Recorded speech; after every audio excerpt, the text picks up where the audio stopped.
Bonsoir. Alors, je voulais aborder le sujet qui est en reliance avec nos sens.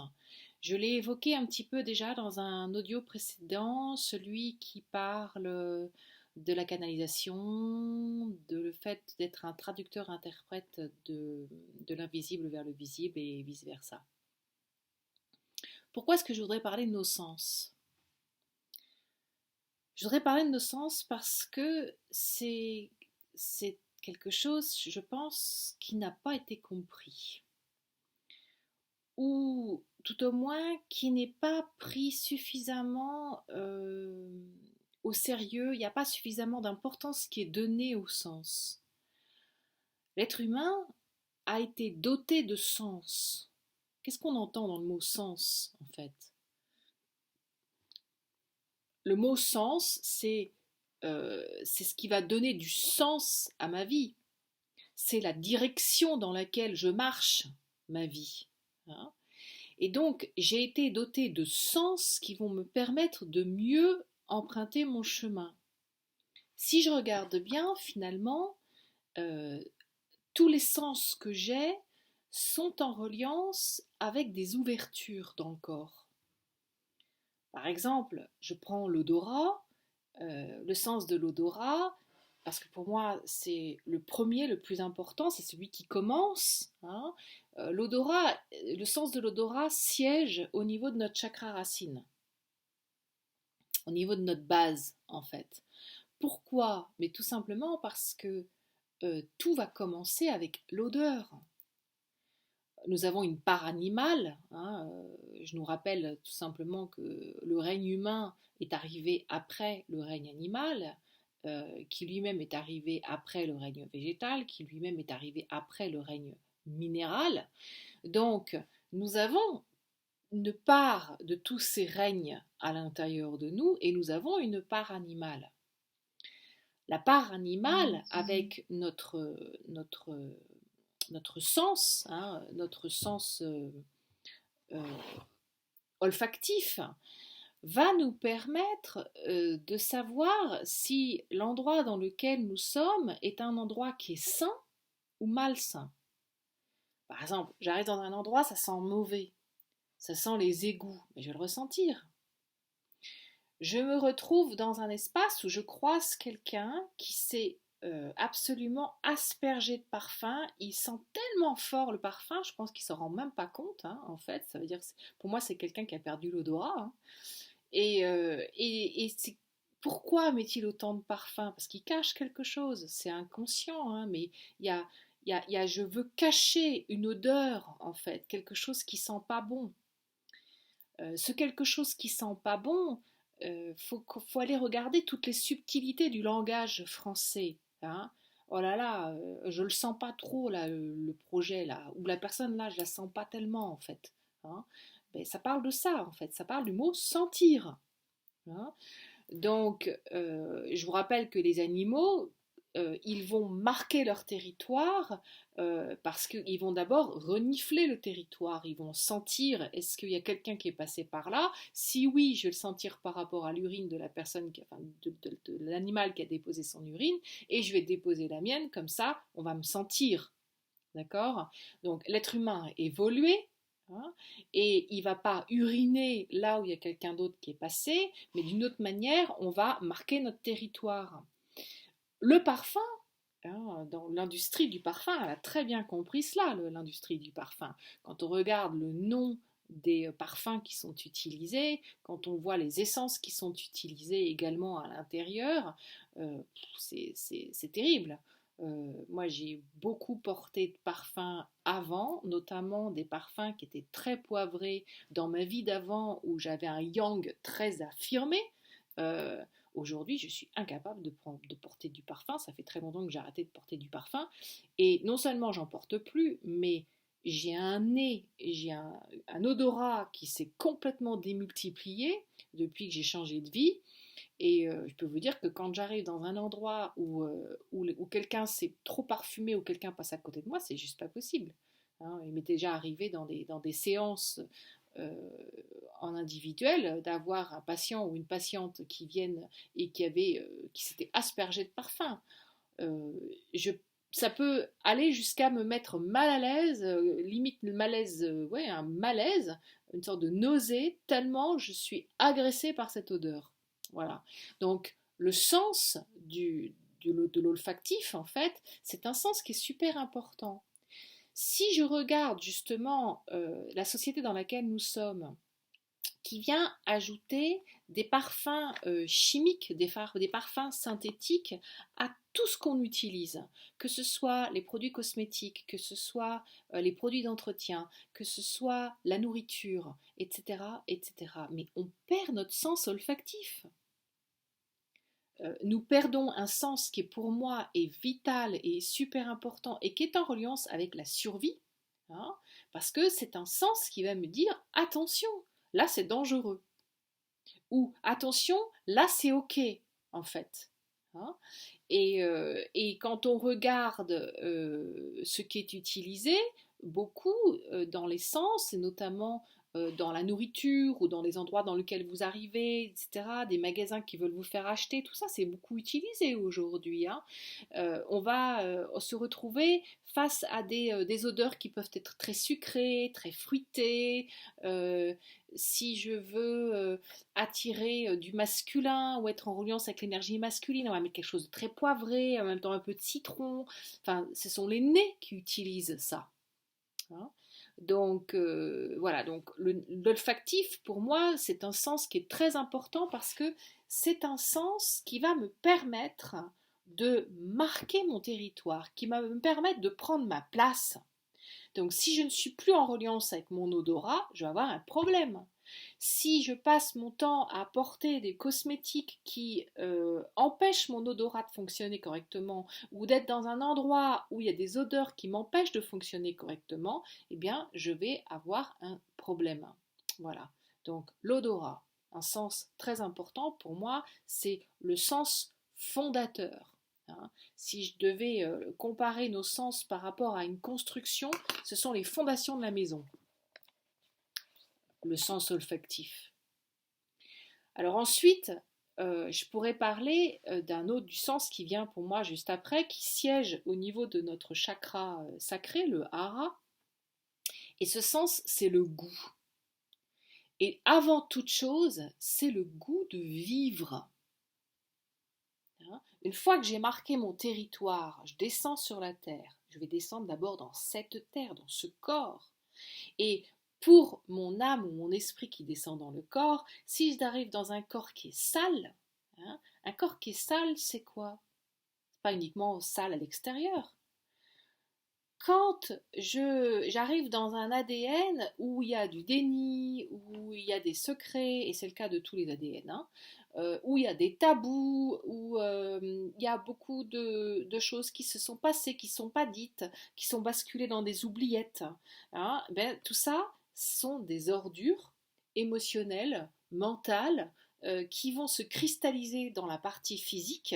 Et donc, je vais me retrouver avec de la saleté, je vais avoir des souillures, des miasmes à l'intérieur de mon corps.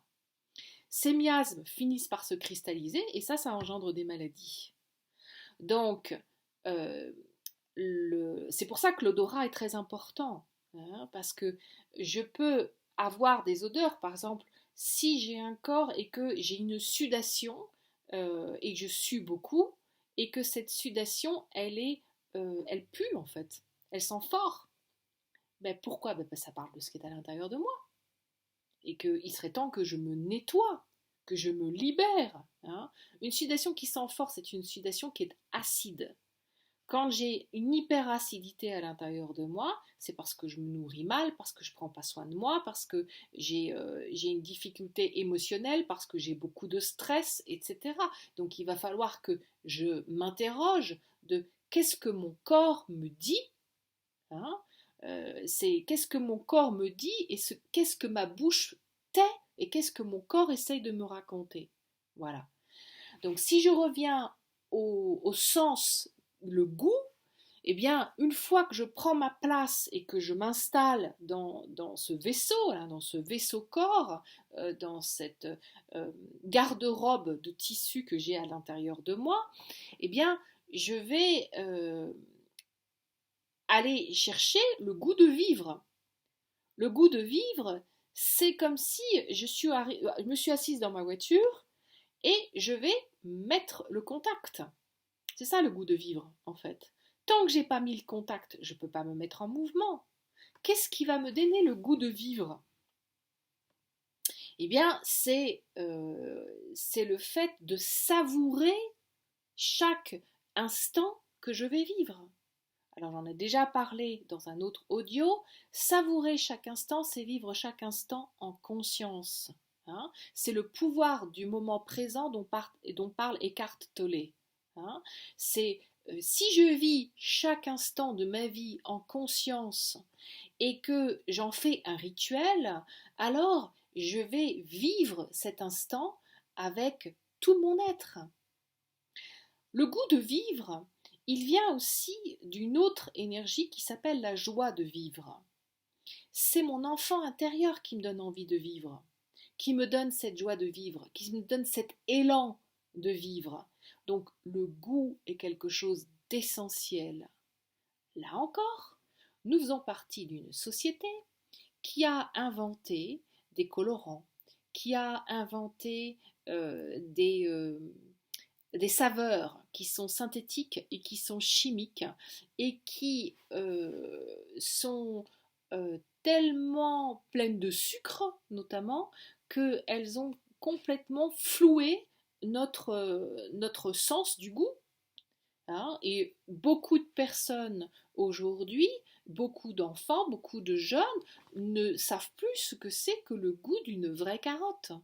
Hein. Quand un aliment est mal préparé ou qu'il est mal cultivé, qu'on rajoute des choses qui ne sont pas justes à l'intérieur, la fréquence vibratoire du légume ou du fruit change.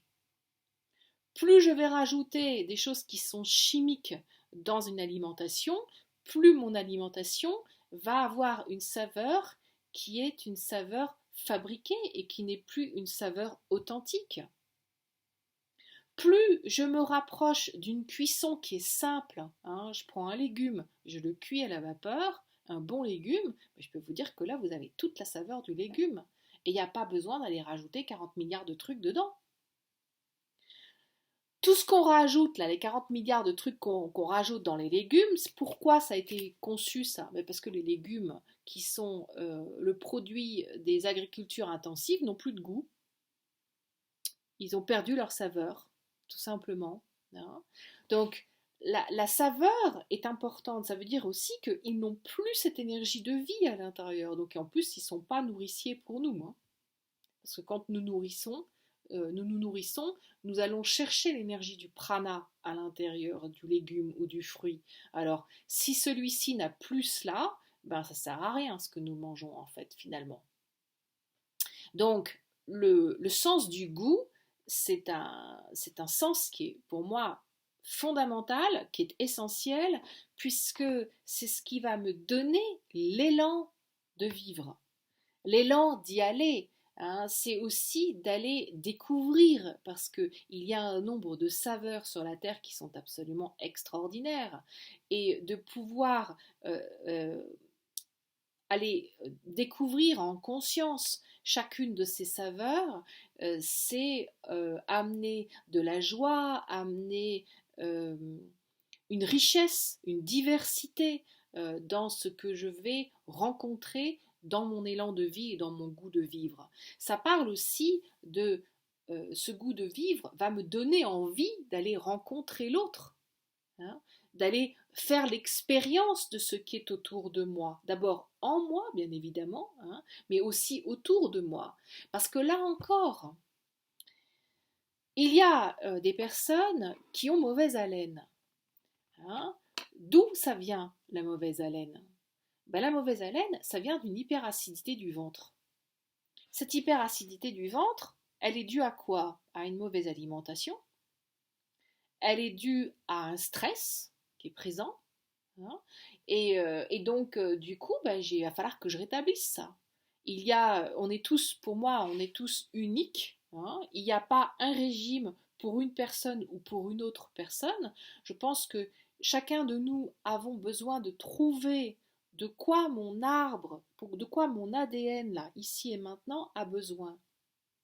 Parce que nous avons hérité d'arbres d'ADN qui sont en difficulté, qui sont malades à des niveaux physiques, émotionnels, mentaux et spirituels, sur les 4 plans.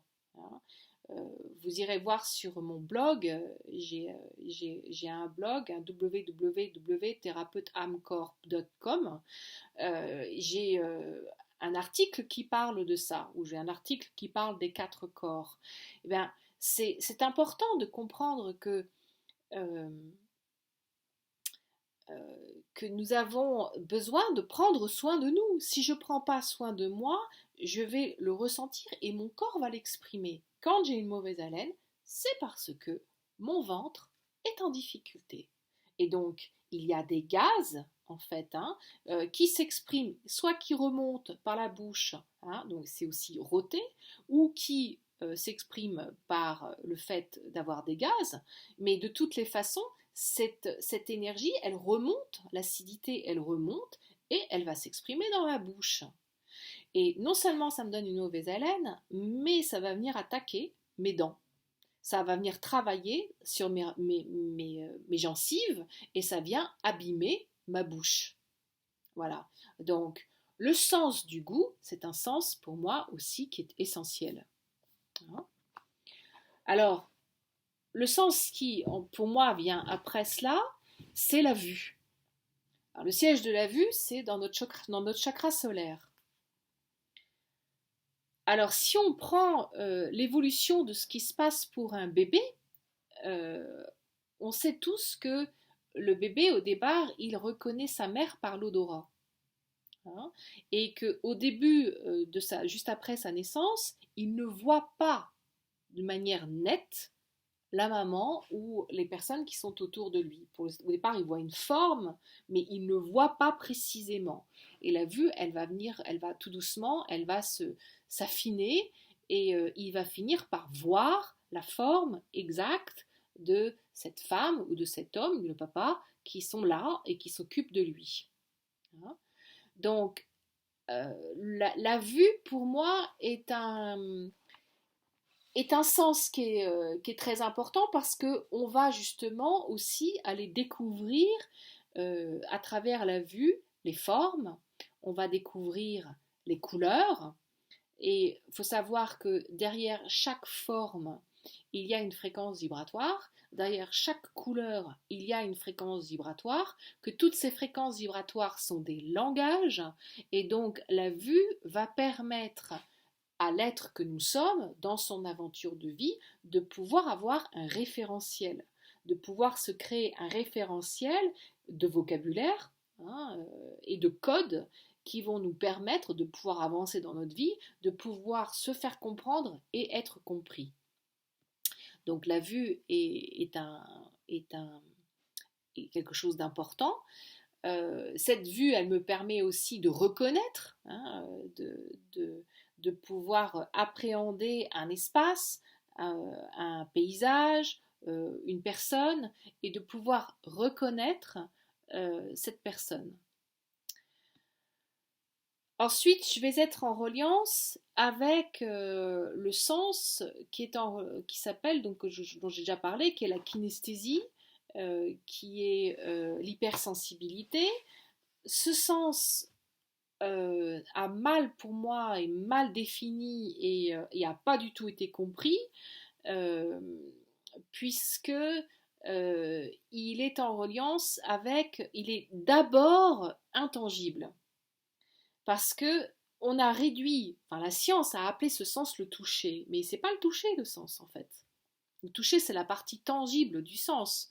Et pour être gentil avec les scientifiques, on va dire que le toucher c'est 2% du sens. Mais tout le reste, c'est quoi? Hypersensibilité, c'est percevoir, c'est ressentir. Avec quoi je perçois et avec quoi je ressens? Eh bien, je perçois et je ressens avec les tissus de mon corps. Avec quoi je sens si je suis en lien avec l'olfactif? Avec mes narines. Avec quoi je goûte si je suis en lien avec le goût? Ben, c'est avec mes papilles. avec quoi je vois, avec mes yeux.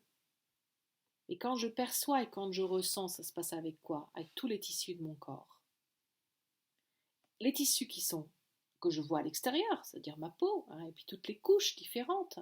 Mais c'est chaque tissu qui forme chacun de mes systèmes, chacun de mes organes. On a une panoplie de tissus à l'intérieur de notre corps qui est extraordinaire. Des tissus qui sont très fins, des tissus qui sont beaucoup plus épais, des tissus qui sont presque solides, des tissus qui sont quasiment aériens, etc. Donc, avec des trames qui sont différentes aussi. Hein. Donc, toute cette panoplie de tissus-là me crée une parabole de réception d'informations qui est absolument exponentielle par rapport aux autres sens. Donc, je vais avoir beaucoup plus d'informations. Et en plus de ça, je vais avoir un temps d'avance par rapport aux autres sens, puisque j'ai reçois l'information avant qu'elle soit visible, avant qu'elle puisse être sentie, avant qu'elle puisse être goûtée, et même avant qu'elle puisse être entendue. Hein. Donc, je reçois cette information si j'apprends à écouter avec mon cœur, parce que le siège de ce sens, il est dans mon cœur. À un niveau scientifique aujourd'hui, nous savons que le corps, dans notre cœur, pardon, est capable d'entendre arriver une fréquence vibratoire qui n'est pas encore visible et est capable de réagir, hein, émotionnellement parlant, à quelque chose qui va arriver qui n'est pas encore visible, alors que le cerveau, lui, il n'a pas eu l'information, ni le reste du corps. C'est scientifiquement prouvé ça, aujourd'hui. Donc, ça veut bien dire que notre cœur a cette capacité d'avoir l'information avant tout le reste du corps. Si j'apprends à gérer ce sens, mais j'ai une chance extraordinaire. J'ai 3 coups, 5 coups, 10 coups, 20 coups d'avance par rapport aux autres, en fait. Parce que j'ai la capacité de pouvoir écouter, être en reliance avec les signes que la vie m'envoie. Hein. Et puis, ça demande d'être bien à l'écoute parce que forcément, on peut se tromper, hein, au départ. Quand on apprend à maîtriser ce sens, au départ, on fait des erreurs. Hein. C'est comme dans tout apprentissage. Et plus on va pratiquer ce sens, plus on va l'accueillir, plus on va euh, le recevoir, l'accueillir, et puis le faire sien, on va réussir à pouvoir entendre et être en reliance avec une information avant même qu'elle ne se soit réalisée. Et plus ça va, plus on peut avoir aussi de l'avance, c'est-à-dire que on sait qu'il y a quelque chose qui arrive, on sait qu'on doit mettre quelque chose en place, peut-être ça peut se passer 6 mois avant, ça peut se passer 1 an avant, et puis on va pouvoir du coup accompagner ce qui est en cours. Pour moi, c'est un sens qui est extraordinaire pour tous les accompagnateurs, hein, quels qu'ils soient, et je pense notamment aux sages femmes et sages hommes, hein, ou femmes sages et hommes sages. Pourquoi? Parce que la sagesse, c'est d'écouter ce que la vie a à nous dire. Et la vie, eh bien, elle nous prévient. Quand il va y avoir un tremblement de terre, elle nous dit, elle nous prévient. Elle nous donne des signes. Les anciens savaient lire ça, savaient l'écouter. Quand il y a un tsunami, il y a quelque chose qui se passe d'abord. Il y a des signes qui sont là. Si on regarde les animaux savent. Donc ils prennent la fuite, les animaux, excepté les animaux domestiques. Les animaux sauvages, ils savent. Ils vont nous dire qu'il y a quelque chose qui se passe là, qui n'est pas très normal. Donc tous les grands phénomènes naturels, eh bien, si on est à l'écoute de ce qui est là, on va être en mesure de pouvoir faire de la prévention. Nous sommes dans un moment de la Terre, et ça c'est vraiment important que je le pose, où les repères et les balises sont en train de changer. Nous sommes en train de vivre une transition. Je vais même aller plus loin. La cartographie de la Terre telle que nous la connaissons, euh, posée par rapport aux 4 points cardinaux tels que nous le connaissions, est en train de changer. Tout simplement parce que ce qui définit la place des points cardinaux, ben, c'est le pôle Nord. Le pôle Nord, il est défini grâce à quoi? Ben, l'étoile polaire. Mais l'étoile polaire, elle n'a pas toujours été dans la constellation de la petite ours. Ça n'a pas toujours été Polaris. Là, il faut s'intéresser à une science qui s'appelle la cosmologie, qui fait partie des 7 arts libéraux. Ça fera je parlerai de ça dans un autre poste. Hein. Mais il faut comprendre que il y a des moments, là ça fait partie des cycles de la vie, hein, fait partie aussi justement des deuils, c'est aussi un autre podcast que je vais vous transmettre là.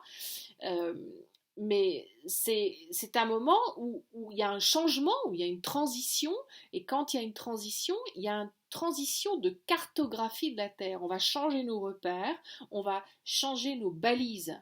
Ben, c'est exactement ce qui se passe quand je passe de l'enfance à l'adolescence. Quand je passe de l'adolescence à l'âge adulte, en fait. Entre l'enfant et l'adulte, ma cartographie, elle est différente. Pourquoi? Ben parce que j'ai plus la même taille. Entre le bébé et l'adulte, j'ai pas du tout les mêmes prismes de vue. Je suis dans une cartographie qui est complètement différente. Même mon corps a changé, ma terre a changé. Ben là, la terre, elle est en train de changer. La terre, elle est en train de vivre une immense transition. Elle est en train de grandir, en fait, de mûrir. Donc forcément, la cartographie change. Et les constellations qui nous parrainent et qui nous marrainent sont pas toujours les mêmes. Et là, il va y avoir, c'est pas il va y avoir parce que c'est en cours, il y a un changement de constellation qui est en cours par rapport à cette étoile polaire. Donc, si je suis pas à l'écoute de cela, mais je suis pas à l'écoute de toutes les transformations qu'il va y avoir au niveau de la Terre. Et donc c'est important d'être à l'écoute et de regarder ce qui est en train de se passer. La Terre nous parle. Hein. Depuis la nuit des temps, il y a eu plusieurs civilisations. Il y a des parties de continents qui se sont effondrées, des parties de continents qui sont remontées. Il y a des montagnes qui s'érodent et puis il y en a d'autres, il y a des volcans qui sortent de l'eau. Enfin, il y a quelque chose qui est en cours. Nous sortons d'une ère glaciaire qui a duré des millions d'années, et donc nous arrivons à un moment où les dernières glaces fondent, hein, et bien évidemment qu'il va y avoir encore des transformations. Donc je dois être à l'écoute de cela, je dois me préparer, je dois arrêter d'être dans une mécanique de, de consommation, de distraction, et de regarder qu'est-ce qui est là. Pourquoi? Parce qu'on m'a confié un bien qui a une valeur inestimable. Et c'est quoi ce bien? Ben, la vie. Je suis responsable de ma vie. Je suis responsable d'un arbre généalogique qui m'a été transmis. Ça fait des millions d'années, des milliers d'années que des êtres ont bravé énormément de choses, hein, ont vécu le chemin de la vie et se sont débrouillés pour que l'humanité soit encore là. Si l'humanité se croit supérieure à la vie, bah elle va disparaître. Si elle n'est pas en harmonie avec la vie, si elle ne respecte pas la vie, elle va disparaître. Donc ce sens dont je parle, de la kinesthésie, qui me permet d'avoir une information avant ce qui est visible, ce qui est audible, hein, ou ce qu'on peut sentir ou goûter, il est indispensable, il est essentiel même, parce qu'il va me permettre de pouvoir prévenir ce qui arrive et ne plus être dans guérir une fois que ça s'est déjà passé en fait.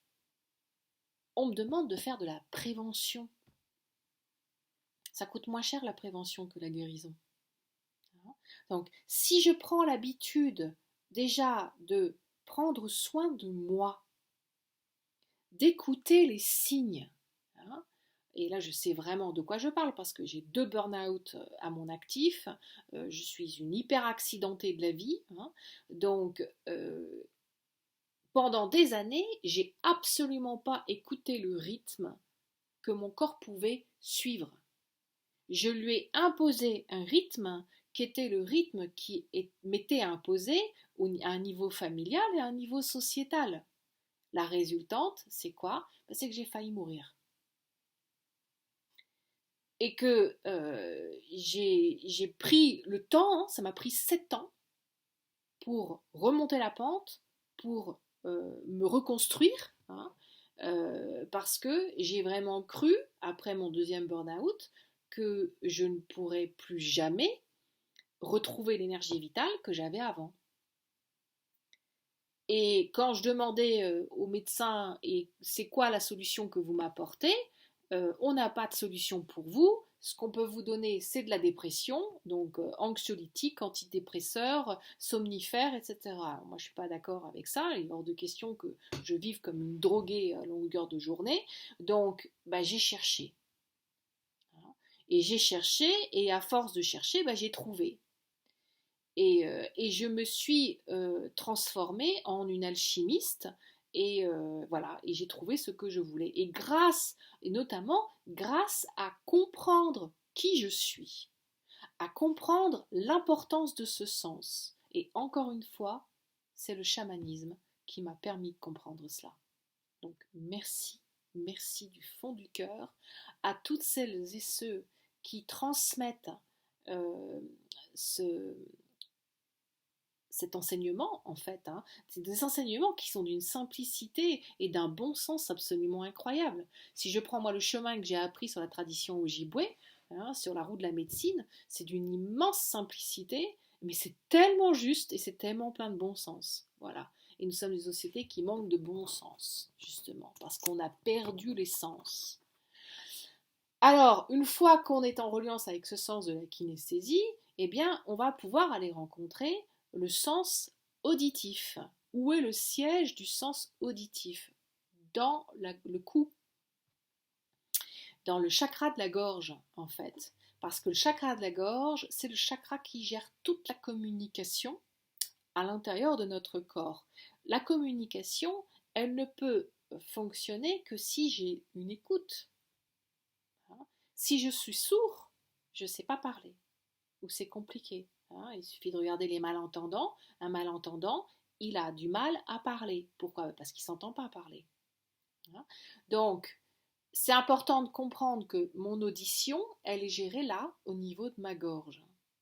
Et il faut comprendre que l'audition est l'ouïe, c'est un sens qui est complètement relié au sens olfactif. Parce qu'en fait, euh, si j'ai un mauvais sens olfactif, je ne vais pas savoir me positionner et prendre ma place. Et du coup, je ne vais pas savoir me positionner non plus par le verbe et je ne vais pas être dans une belle écoute, hein, je ne vais pas savoir écouter et je ne vais pas savoir prendre ma place non plus par le verbe. Donc c'est important de comprendre que ce sens d'écoute, hein, c'est pas m'écouter parler, c'est savoir écouter. Et pour savoir écouter, c'est d'abord écouter, ok, qu'est-ce qui se passe à l'intérieur de moi? Qu'est-ce que mon corps me raconte et que ma bouche tait? Comment est-ce que je peux savoir écouter? Ben, en allant rencontrer le silence, en allant rencontrer le vide. C'est par le vide, la rencontre du vide et du silence que je vais apprendre à écouter.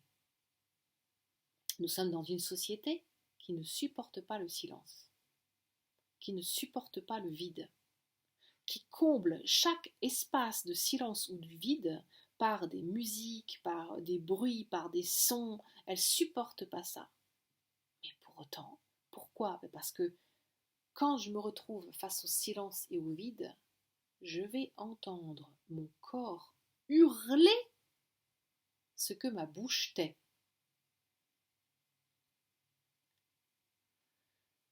Voilà, donc ce sens auditif, c'est un sens qui est important. Hein. Quand on n'a pas ce sens-là activé au départ, c'est pour moi, quand c'est un sens qui est compliqué pour nous, c'est parce que nous sommes descendus dans un arbre généalogique où c'est la cacophonie complète, où c'est un chaos total et c'est la cacophonie. Et autour de nous aussi, c'est la cacophonie. Donc, la voix peut-être d'ailleurs complètement euh, disharmonique, hein, puisque notre corps est un instrument de musique qui n'est pas accordé, et vous jouez d'un instrument de musique qui n'est pas accordé, et en plus vous ne savez pas jouer de la musique, je ne vous raconte pas l'horreur. Hein. Quelqu'un qui a une voix très fausse et qui chante et qui pense bien chanter, c'est l'horreur pour ceux qui écoutent. Hein. Donc voilà, donc c'est un sens qui est important, le sens de l'ouïe, parce que tout commence par savoir d'abord écouter ce qui est dans le silence.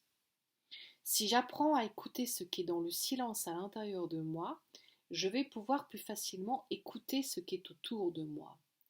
Si j'ai une hypersensibilité aussi, je vais me focaliser et concentrer mon attention dans une écoute seulement sur ce qui est intéressant et sur ce qui va m'apporter quelque chose dans mon chemin de vie. Si je suis face à une information qui non seulement n'est pas intéressante, mais qui en plus est toxique ou euh,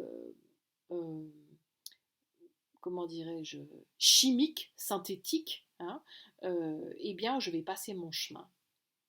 Voilà. Donc l'audition, faut comprendre aussi que c'est en reliance avec nos oreilles, que nos oreilles, elles sont en reliance avec notre oreille interne. Notre oreille interne va définir notre équilibre, en tout cas elle est en reliance avec notre équilibre, parce qu'il suffit qu'une cellule soit en discordance dans notre oreille interne pour que nous n'ayons plus d'équilibre. Donc, faisons attention à ce que nous écoutons. Il vaut mieux fermer ses oreilles à tout ce qui est toxique, cacher nos yeux à tout ce qui est toxique, se taire, hein, et ne plus dire de paroles qui ne sont pas justes et avoir une parole impeccable, c'est-à-dire que quand j'utilise mon verbe, eh bien je me débrouille pour avoir une parole impeccable, ça veut dire bannir le jugement, ne plus être dans le jugement de moi-même et le jugement des autres. Je vous rappelle que nous sommes tous des miroirs d'amour les uns des autres, et quand je juge quelqu'un, je me juge. Chaque personne que je regarde, que je juge, je me juge. Je peux être factuel sur un comportement, hein, mais à partir du moment où j'y mets quelque chose de personnel, je vais être dans un jugement. Et c'est pas juste, en fait.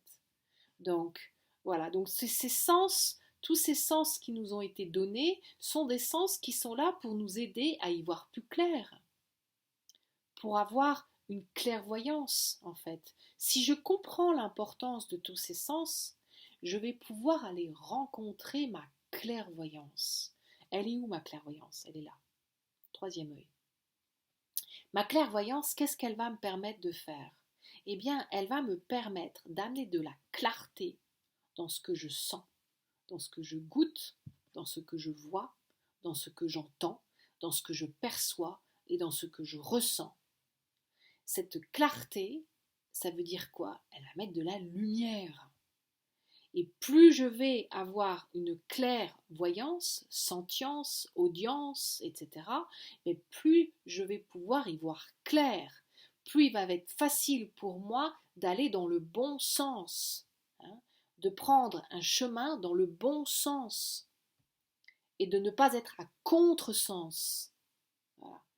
Donc être dans le bon sens de quoi? Du courant de la vie. Voilà. Donc,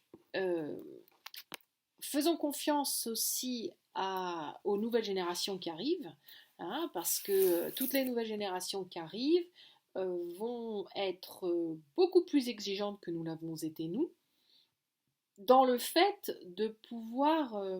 elles vont être beaucoup plus auditrices aussi, et beaucoup plus révélatrices des discordances qu'il y a dans chaque ADN, et pour montrer où nous sommes en dissonance, où nous avons perdu le bon sens et tout le travail qui est à accomplir. Voilà. Donc, pour moi, c'est déjà une bonne information, ce que je viens de vous transmettre. Il y a déjà pas mal de clés là-dedans. Et donc, je rends grâce à la vie qui nous a dotés de tous ces sens, qui nous permettent de marcher dans le bon sens. Je nous souhaite à tous de marcher dans le bon sens. Je suis ce que je suis et j'ai parlé et je nous aime de tout mon cœur.